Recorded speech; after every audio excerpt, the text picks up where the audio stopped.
Everyone, my name is Josh and welcome to WHIMS. And today I'm not really going to be talking about a specific show or a film. I'm going to be talking about a character from a long-running series called Coronation Street. Now, Coronation Street first started out life from the mind and the pen of Tony Warren, who was a working actor at Granada Manchester Studios, which is where a lot of the big BBC productions usually are helmed, especially shows like Coronation Street. But back when he first thought of it, it was sort of a show that was meant to be sort of shining a light on working class Manchester and the neighbourly and communal qualities in that neighbourhood.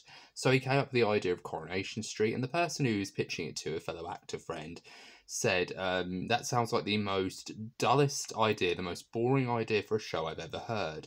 And for those of you who are wondering where I got that reference from, it's actually from the South Bank special on Coronation Street, which catalogued about 40 years of the show, according to that particular showing or that particular episode. So that's where a lot of my information for that has come from. But this particular character is called Richard Hillman, and essentially, he came into the picture being married to Gail Platt, who up until this point has had 3 other marriages and had 3 children by 3 different men. And Richard is husband number 4.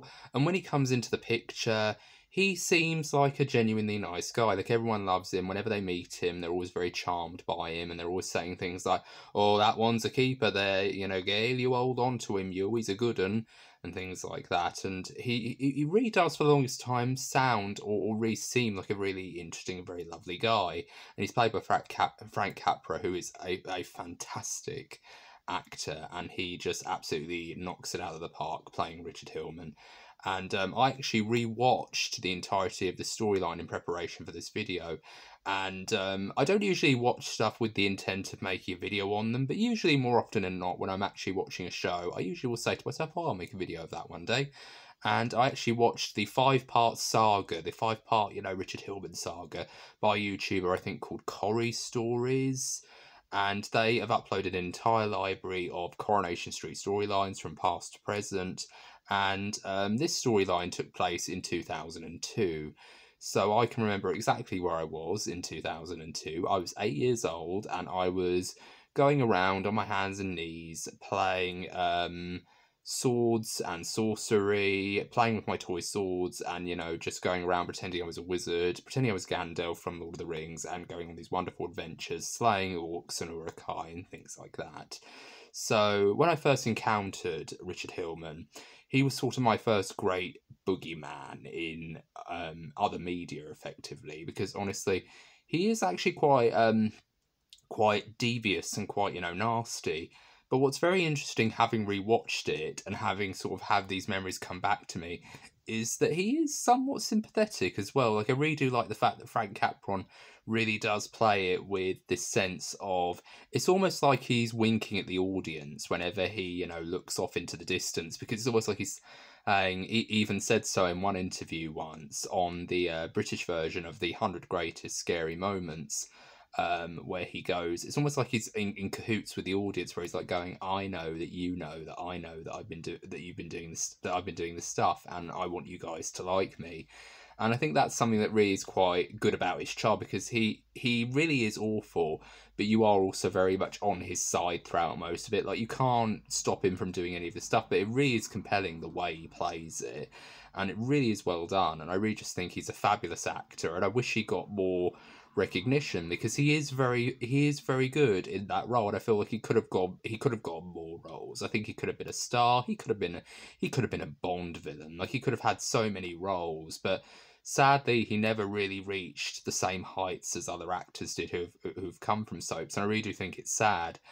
And he is a good character, and I feel like he's very compelling. But what really is great is what he's willing to do to actually get what he wants. And what he wants is basically to get enough money so that his future with Gail is secured, and he can have a life with Gail whilst also being a good surrogate father to both David, his sister Sarah, and his sort of like step grandchild almost with Bethany. and he wants to have that security, so he wants to do anything to get it. He wants to have a good family because he never had a good family growing up, and you really do feel like he's motivated by this very much ghost of a childhood that he lost.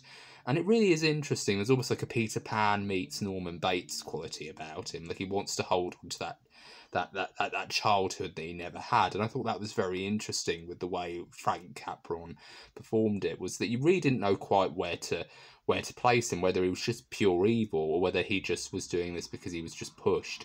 But to me, I think he's just pure evil. He started out sympathetic almost, but then there came a time when he just really didn't care who he hurt, who he upset, because he does have a past. He does have a past of scamming vulnerable people out of their hard-earned pensions.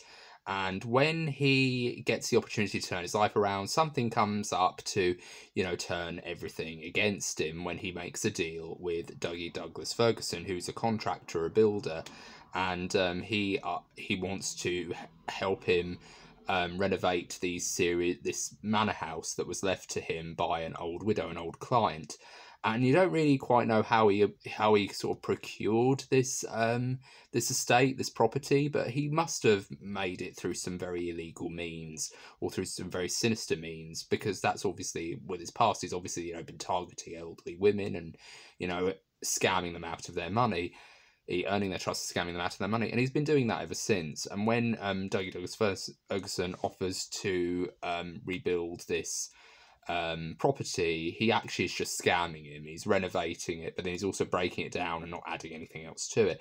And he keeps saying that, oh, when's the renovation going to happen? Oh, it will happen soon. We'll have it done within a year. And a year passes, and he's like, oh, well, where's the renovation? And he goes, oh, we're working on it. We're working nights here, mate, and things like that. And he really is sort of pushing him, so that when Richard finds out what he's doing, he's not very happy about it. But then when Dougie tries to defend himself, he accidentally leans on a faulty banister and he ends up falling to his death. And this is where the actual downfall and the actual transformation of Richard Hillman from promising family man, con artist, to redeemable family man, to villain starts to transpire, because he doesn't actually phone the police. He actually tries to make it look as though he just died of natural causes, and that makes it even worse, because it really does sort of almost show that he really is willing to do anything he can to get what he wants. And it's really, really, really sinister, and it really is well done. And I feel like everything from the performances to the writing is what makes this particular saga work, because Frank Capron really does a good job with this character, but also the people around him do a very good job of kind of trying to show how good of a person he is. But then there's various moments throughout his time with the family where the mask does tend to slip, and it does add so much more dimension and darkness to what he's doing. And there's this one memorable death which happens during a big party where Richard is planning on killing an elderly woman by the name of Emily and try to scam her out of her inheritance. Like, if she dies, anyone who is within her circle can inherit the money that she is left behind, and she's left millions. And she tries to kill her by hitting her over the head with a crowbar and make it look like it's an accident, or make it look like it's a burglary gone wrong. That's what he plans to do, and he plans to frame a local troubled teen for the crime. He tries to make it look like a burglary gone wrong. And that's not the worst thing he does. He actually does several other things. He kills his ex-wife with a shovel, and hits her on the head with a shovel, and she falls into an open grave, which is quite grisly. But then there's also a scene where he actually tries to kill Gail's mother, Audrey, by making her think she has Alzheimer's and making her think that she's left the gas on so that a fire can transpire in her house. And that's actually even more dark, that he's actually kind of he's making Gail's mother think that she has some sort of dementia or Alzheimer's. That was particularly twisted. But also, he does something even worse on top of all of that. He manages to, while he's making it look as though his plan of staging a fake robbery goes wrong, is when one of the residents of Coronation Street, Maxine, walks in to find Richard with a crowbar in his hand, wearing a jacket. And she just goes, Richard, what are you doing? And then he just has this crazy look in his eye and he goes, you should have stayed at the party, Maxine. And then she screams and then she trips over, falls down, and he whacks her a few times with the crowbar.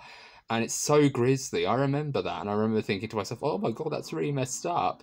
And that was actually one of the things that made me go, wow, this is really intense for Coronation Street. But what's really fascinating is that he twists the knife even more by, never admitting to it, making sure that the local troubled teen, Aidan, gets into trouble for it because he stages it to make it look like it's already gone wrong.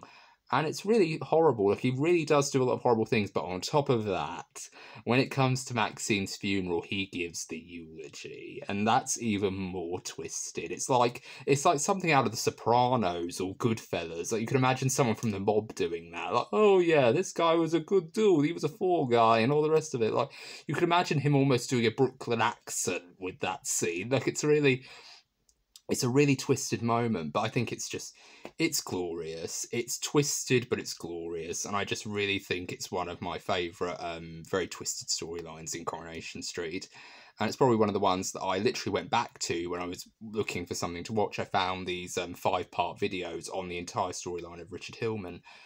And this is actually going to be something that I'm going to be doing a lot of. I'm actually going to be doing videos on characters who are villains that I love or who have influenced me in some way in regards to my writing and what I've been wanting to do with characters for a long time. So I'm going to be doing more videos like this, not necessarily on soap villains, but I will be doing them on various other different villains. Like, I'm planning on doing one with Darth Vader.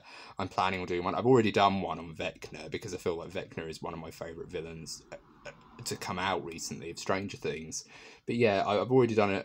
I want to do a separate video on Vecna at one point. Let me know if you guys think that's a good idea, me doing a separate video on Vecna. But I want to do other villains as well. Like, I want to do Ozymandias from Watchmen, or Adrian Veidt from Watchmen. I want to do all sorts of other villains and all sorts of other, influential baddies and influential figures in my, media consuming childhood. Excuse me. But yeah, let me know what you think. And the reason why I didn't choose another villain from my childhood, who's also in a soap called EastEnders, Trevor Morgan, was because he doesn't actually kill anybody. Whereas with Richard, he kills quite a few people, and who knows how far his body count has gone back from. And I really do think that's quite interesting. But let me know in the comments if you think this should be a new feature on my channel, whether I should do more, villain or character focused videos, because I'd like to do more, and I'd love to do one on Walter White, because look at me, I actually look like him. But I really do want to do more videos like this, and let me know what you guys think. And what do you think of this villain from Coronation Street? Have you seen Coronation Street? Do you like Coronation Street? Have you seen this storyline? Let me know what you think of this video. And that's all I've got to say for this video. I hope you're all doing very well. And this has been Josh with WHIMS and Interesting Musings. If you like this video, please give it a thumbs up. And if you want to see more videos like this, please subscribe for more. And I hope you're having a very good day. Take care. Bye-bye for now.